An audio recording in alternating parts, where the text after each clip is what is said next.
Morning guys, I want to tell you a story today about somebody who made a massive mistake moving to Spain in the way that they handled it.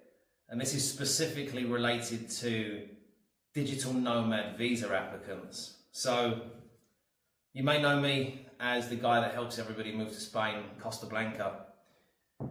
And you might be following me on other platforms. And to cut a long story short, sometimes people that have found themselves in sticky positions, they'll message me for help. I mean, they've tried everything else, right? They've tried it their own way. So, a little while ago, a guy messages me and he says, "John, I'm living in Spain illegally." I said, "Okay." I don't really get involved in this stuff, by the way, guys. You know, we do, prevention is safer than cure, and cleanup is expensive in Spain. I said, "Tell me about it. What's going on?" He's a Brit. And he goes to me, "So, I moved over with my family and we applied through some relocation company in Costa Blanca North. I'm not naming names, but let's just put it this way. They've not got any credentials and they're doing digital nomad visa applications, which are very complex, okay? I won't touch them personally. We've got lawyers that do that for us, for good reason. They are hell on earth to get through." So he moved to Spain. And he did the visa application while he was here. The visa application was refused. He's already moved here, okay? So I said, why? Why was it refused? Because now I'm thinking you got a company involved. I need to know this because A, I'm nosy, and B, I need to know this. So he said, "You know, John, it was a nightmare from the start." I said, "How much you pay this company?" Because I'm thinking cheap is risky and risky isn't cheap, as I've always said.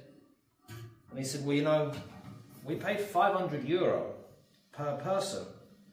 And I was like, "Yeah, that's exactly why." And I said, "So what went wrong?" And he goes, "Well, they didn't explain to us how to package and present the visa application." And I was like, "Yeah, so there's an issue here." And this is what happens when you go cheap.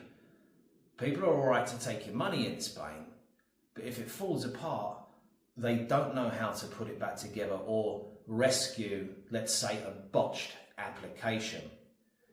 And I said, "So how come you're here illegally then?" He said, "We've been here for months now. We've overstayed."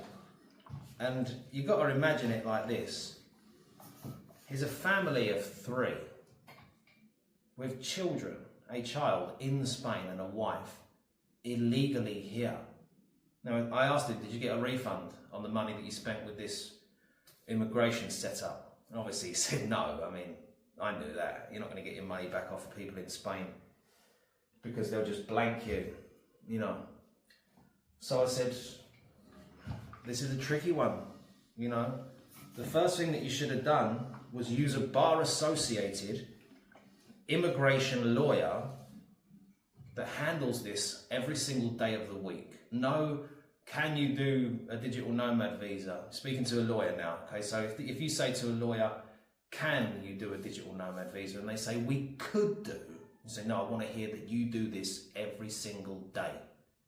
Because if it falls apart, you're just going to go, you're just not going to have the skills to deal with it.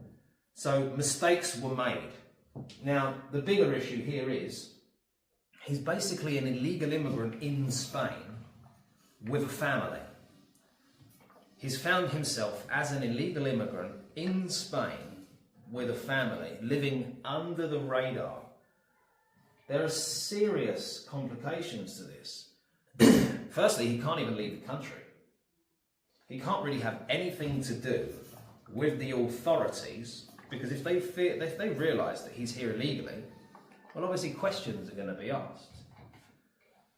Now, basically what I'm getting at here is that every single time something goes wrong with regards to immigration in Spain, it's generally for 2 reasons. Number 1, somebody tries to do a DIY service. Number 2, they go cheap on the immigration assistance. This is something that genuinely annoys me. I mean, look, I don't earn anything off of visa sales, but I've been around long enough to know that if you want it done, you have to pay the right people in Spain. Otherwise, your money's down the drain. End of. So guys, for any of you that are watching this, thinking, I'm probably just going to do it all myself, you don't really want to end up as one of my stories, am I right?